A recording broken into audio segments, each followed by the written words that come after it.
आज की वीडियो में विश्लेषण क्या होगा। आज मैं आपके सामने एसआईपी को लेके कुछ यहाँ पे स्ट्रैटेजी और कुछ यहाँ पे टिप्स रखने वाला हूँ। आप म्यूचुअल फंड एसआईपी करते हो, कई बार जो एसआईपी का परफॉर्मेंस होता है उससे काफ़ी आप नाराज़ रहते हो। आपको लगता है कि वाकई में मेरा जो एसआईपी में रिटर्न मिल रहा है वो हमारे गोल को अचीव नहीं कर सकता, जो भी आपका गोल हो, जो भी आपका एक पर्टिकुलर टारगेट है उसको अचीव नहीं कर सकता है। देखो, जब भी आपका एसआईपी में आपको जो रिटर्न दिख रहा है रिक्वायरमेंट के अकॉर्डिंग या फिर जो भी आपका एक्सपेक्टेशन है उसके अकॉर्डिंग नहीं दिख रहा है, तो आपको कुछ यहाँ पे पॉइंट्स पे ध्यान देना चाहिए। क्यों ऐसा हो रहा है आपके एसआईपी में? सबसे पहले आपको ये ढूंढना है, ऐसा नहीं होना चाहिए कि एसआईपी का परफॉर्मेंस कमज़ोर हुआ और बस आप फंड चेंज करने में लग गए।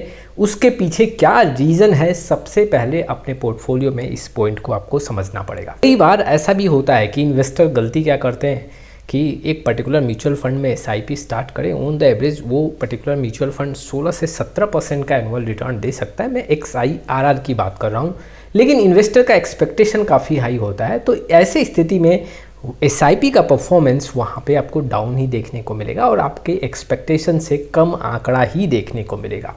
तो किसी भी म्यूचुअल फंड का सिलेक्शन अपने पोर्टफोलियो में करते हैं, अपने पोर्टफोलियो में जब आप ऐड करते हैं, एक्चुअल जो रिटर्न है उसके बेसिस पे ही आप एक अपना आंकड़ा तैयार करें। ऐसा नहीं कि फंड यहाँ पे 16 से 17% का रिटर्न दे सकता है, आप यहाँ पे एनुअल बेसिस पे 20% का टारगेट लेके चल रहे हैं और तब जाके आपका गोल कंप्लीट होगा। आपको कुछ पॉइंट्स को ध्यान देना पड़ेगा। अगर आपका एसआईपी परफॉर्मेंस कमज़ोर है तो किन कारणों से है, रेड फ्लैग को आपको समझना पड़ेगा। क्या आपका जो एसआईपी है, जिस भी म्यूचुअल फंड में आप एसआईपी कर रहे हो, वो लगातार, जी हाँ, 2 साल 3 साल और 5 साल के ड्यूरेशन पे बेंचमार्क से पिछड़ता हुआ देखने को मिल रहा है। एक पॉइंट देखो, मैं यहाँ पे ये भी समझाना चाहता हूँ इन्वेस्टर को कि अगर आपका एसआईपी का रिटर्न बेंचमार्क से, जी हाँ, कम तो है, लेकिन अगर देखा जाए तो परसेंटेज वाइज काफ़ी कम देखने को मिल रहा है। मान लो कि बेंचमार्क का जो रिटर्न है करीबन 13.35 है और आपका म्यूचुअल फंड यहाँ पे 13% का रिटर्न दे रहा है, तो इसको हम काफ़ी डिफरेंस नहीं मानेंगे।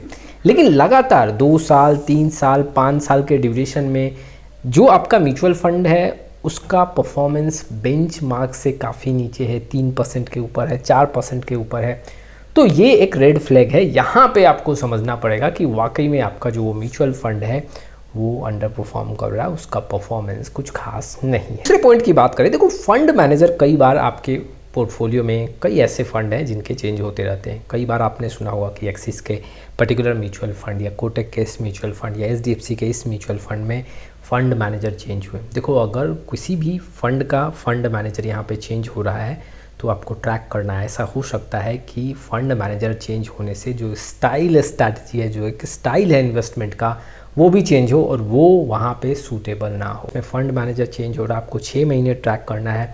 उसके बाद अगर आपका जो परफॉर्मेंस है वो कमज़ोर देखने को मिल रहा है, जो एसआईपी का परफॉर्मेंस है, तो ऐसे स्थिति में आपको वहाँ पे एक डिसीजन लेना चाहिए और हर एक इन्वेस्टर को इस पॉइंट को भी ट्रैक करना चाहिए। अगले पॉइंट की बात करूँ तो देखो, कई बार ये भी देखने को मिलता है कि आपका फंड का परफॉर्मेंस सही है लेकिन अचानक से एक्सपेंस रेशियो हाई हो गया। एक्सपेंस रेशियो के हाई होने से भी आपके रिटर्न में कमी देखने को मिल सकता है और ऐसे स्थिति में भी आपका फंड बेंचमार्क के परफॉर्मेंस को बीट नहीं कर सकता है।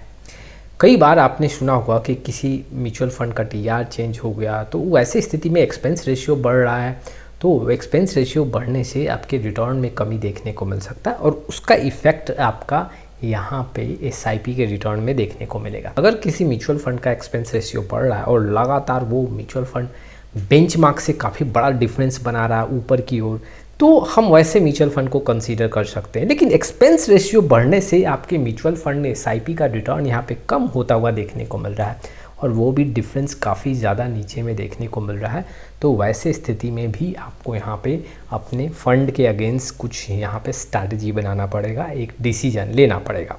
अगले पॉइंट की बात करूँ तो देखो, कई बार ऐसा भी होता है कि किसी म्यूचुअल फंड में अचानक से एक मार्केट कैप एलोकेशन को चेंज किया जाए। एक फ्लेक्सी कैप म्यूचुअल फंड में पैसा लगाया हो, वहाँ पे आप देख रहे हो लार्ज कैप यहाँ पे 70% 80% के आसपास है। अचानक से उस म्यूचुअल फंड में यहाँ पे मिड कैप और स्मॉल कैप का जो रेशियो है वो 30 से 40% के ऊपर देखने को मिलता है, जो कि आपके रिस्क को यहाँ पे इंक्रीज़ करता है और वहाँ पे वो जो स्टाइल है, जो ऑब्जेक्टिव है वैसे फ़ंड का, वहाँ पे चेंज होता हुआ देखने को मिलता है। और ऐसे स्थिति में भी आपको वहाँ पे कुछ डिसीजन लेना चाहिए। मैं इन्वेस्टर को यहाँ पे ये भी बताना चाहता हूँ कि किसी भी फंड को 3 मंथ और 6 मंथ के बेसिस पे आपको यहाँ पे एनालिसिस नहीं करना है, और किसी भी म्यूचुअल फंड के पीछे आपको भागना नहीं है। झटके में कोई म्यूचुअल फंड आपको रिटर्न दे रहा है तो उसके पीछे आपको भागना नहीं चाहिए। कंसिस्टेंसी आपको देखना चाहिए परफॉर्मेंस के मामले में, रोलिंग रिटर्न का आंकड़ा देखना चाहिए, परफॉर्मेंस कैसा है, रिस्क का फैक्टर कैसा है, इन सारे पॉइंट्स पे आपको म्यूचुअल फंड का आकलन करना चाहिए। अब हम अगले पॉइंट पे आते हैं कि कैसे आप अपने म्यूचुअल फंड SIP से एक बेहतर रिटर्न अचीव कर पाओगे और अपने रिस्क को भी मिनिमाइज कर पाओगे। आपका म्यूचुअल फंड अच्छा परफॉर्म नहीं कर रहा है, SIP भी रिटर्न कम मिल रहा है, तो इसके लिए अब अगला स्टेप क्या होना चाहिए? क्या हम स्ट्रैटेजी अपनाएं कि कम रिस्क में हमें यहाँ पे अपने SIP से ज़्यादा रिटर्न मिले? फर्स्ट पॉइंट को यहाँ पे मैं आपके सामने रखता हूँ। देखो, आपको रीबैलेंसिंग पे ध्यान देना पड़ेगा।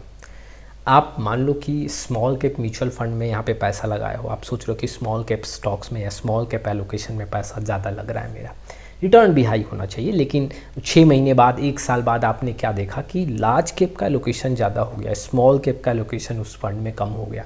अब वैसे स्थिति में अगर आपने यहाँ पे पूरा पोर्टफोलियो का एलोकेशन करीबन मिड कैप और स्मॉल कैप को मिला के 60% का रखा है और वो कम 40% पे आ गया, तो वहाँ पे आपको एक रीबैलेंसिंग करना चाहिए। फिर से आपको उस एलोकेशन को चेंज करना चाहिए जिससे जो आपका एक रिक्वायरमेंट है वो आपका एक फोकस किया जा सके।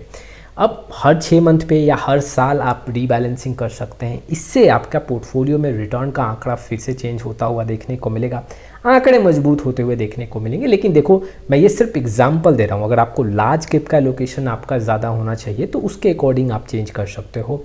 ये काफ़ी ज़रूरी है। अगर हर 6 मंथ पे और 1 साल पे रीबैलेंसिंग करते रहोगे तो आपका SIP में आंकड़े भी अच्छे देखने को मिल सकते हैं। दूसरे पॉइंट की बात करूँ तो आपको अपने म्यूचुअल फंड को रिप्लेस भी करना पड़ेगा। देखो, अगर आपने एक 12 साल का टारगेट लिया है, 1 साल, 2 साल, 3 साल के ड्यूरेशन में अगर आपको ऐसा लग रहा है कि मेरा म्यूचुअल फंड परफॉर्म अच्छा नहीं कर रहा है, आपका SIP अच्छा नहीं दिख रहा है और मैंने हर तरीके से देख लिया, ये SIP जो इस म्यूचुअल फंड का SIP है, यहाँ पे रिटर्न जो मेरा रिक्वायरमेंट है उसको फुलफ़िल नहीं कर रहा है, तो वैसे स्थिति में आपको फ़ंड चेंज करना चाहिए। लेकिन कुछ आपको पॉइंट ध्यान देना पड़ेगा। आपने 5 साल, 7 साल किसी फ़ंड को दिया है और उसके बाद अगर आपको लग रहा है कि यहाँ पे थोड़ा सा SIP में जी हाँ कमज़ोरी देखने को मिल रहा है रिटर्न के मामले में, तो प्रैक्टिकल वे में ये पॉसिबल नहीं है कि 5 साल 6 साल आपने फ़ंड कंटिन्यू किया और उसके बाद आप वहाँ से फ़ंड चेंज कर दो। ये काफ़ी इजी नहीं है। तो ऐसे सिचुएशन में मैं आपको एडवाइस करूंगा कि आप उसी फंड के साथ कंटिन्यू करो। लॉन्ग टाइम में वहाँ पे आपको अच्छा खासा रिटर्न बनता हुआ देखने को मिल सकता है। इन्वेस्टर को मैं ये भी बताना चाहता हूँ, शॉर्ट टर्म जैसे कि 2 महीने, 1 महीने में किसी फंड ने काफ़ी अच्छा खासा पैसा बना दिया तो उसको देख के लालच में न आए। अच्छा, यहाँ पे तो SIP में 70% का रिटर्न, यहाँ पे SIP में तो 60% का रिटर्न है, ये देख के आप अपने पोर्टफोलियो को चेंज ना करें, अपने म्यूचुअल फंड को यहाँ पे ना बदलें। देखो, अगर आपका रिक्वायरमेंट है कि मुझे 16% का अगर रिटर्न मिल जाता है तो ओवरऑल मेरा जो गोल है उसको हम कंप्लीट कर सकते हैं। और आपका कोई फंड काफ़ी यहाँ पे बुरा रिटर्न दे रहा है और ओवरऑल आपका जो रिक्वायरमेंट है रिटर्न के मामले में पोर्टफोलियो फुलफ़िल कर रहा है, तो भी मैं आपको एडवाइस करूँगा कि आपको कंटिन्यू करना चाहिए। आपके रिक्वायरमेंट के अकॉर्डिंग आपका फ़ंड, अगर आपका पोर्टफोलियो अगर अच्छा यहाँ पे पैसा बना के दे रहा है तो यहाँ पे आपको कंटिन्यू करना चाहिए। ऐसा भी हो सकता है कि वो फंड 2 महीने 6 महीने के बाद जाके पैसा फिर से बनाना स्टार्ट करे, रिकवर हो और रिटर्न का फिगर और हाई बनता हुआ देखने को मिले। अगले पॉइंट की बात करूँ, देखो आपको ये भी ध्यान रखना है कि गिरावट में आपको टॉपअप करते जाना अपने SIP में। देखो, ये भी ध्यान देना है कि अगर आपने कोई सेक्टर फंड सेलेक्ट किया है तो क्या उस सेक्टर में जिस म्यूचुअल फंड को आप फोकस कर रहे हो वहाँ पे गिरावट काफ़ी ज़्यादा है तो वहाँ पे कुछ आप एलोकेशन इंक्रीज कर सकते हो, वहाँ पे कुछ आप टॉपअप कर सकते हो, जिससे आपका वहाँ पे ज़्यादा यूनिट इकट्ठा होगा और जब उस सेक्टर में आपको तेज़ी फिर से देखने को मिलेगा तो वहाँ पे पैसा भी ज़्यादा बनेगा। SIP में गिरावट में आपको रेगुलर टॉपअप करना चाहिए जिससे आपका SIP का रिटर्न बेहतर होगा और कम रिस्क में आपका रिटर्न काफ़ी ज़्यादा हाई बनता हुआ देखने को मिलेगा। तो ये कुछ इन्फॉर्मेशंस थे जो इन्वेस्टर के लिए काफ़ी इंपॉर्टेंट थे। आज के लिए बस इतना ही, लेकिन कई ऐसे इन्वेस्टर हैं, व्यूअर हैं जिनको पोर्टफोलियो रिव्यू और डिज़ाइन को लेके प्रॉब्लम होता है। डिस्क्रिप्शन बॉक्स में आई डिटेल चेक करें और व्हाट्सअप नंबर के थ्रू हमारे साथ जुड़ सकते हैं। फिर मिलेंगे एक नए वीडियो के साथ, तब तक के लिए जय हिंद, जय भारत।